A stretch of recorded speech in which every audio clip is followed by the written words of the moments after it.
ఎవడెళ్ళడు. కానీ ఇన్ని చోట్ల తిరిగి నాకు పెద్ద సర్కిల్ ఉందండి అంటాడు. నాకు వాళ్ళు తెలుసండి, వీళ్ళు తెలుసండి అంటాడు.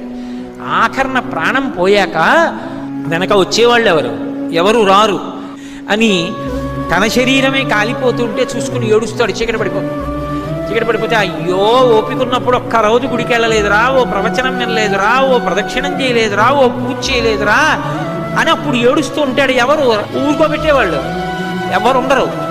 అప్పుడు అక్కడ ఎవరూ లేకపోతే చచ్చిపోయిన వాడు ఏడిచి 1000 మాటలు చచ్చిపోతాడని నేనున్నాను, ఏడవకురా, ఇంకో శరీరం ఇస్తానని చెప్పడానికి అక్కడ కూర్చున్నాను పార్వతి అన్నాడు. ఆయన్ని పట్టుకుని శ్మశానవాసి అని చెప్పి నింద చేయడం కన్నా కృతజ్ఞత ఇంకొకటి ఉంటుందా? అంతకన్నా అసహ్యకరమైన విషయం ఇంకోటి ఉంటుందా?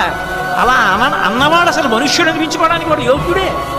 కాబట్టి అందుకు కూర్చున్నాను పార్వతి, అంతేకాని నాకు సరదా పుట్టి శ్మశానానికి వెళ్ళి కూర్చోలేదని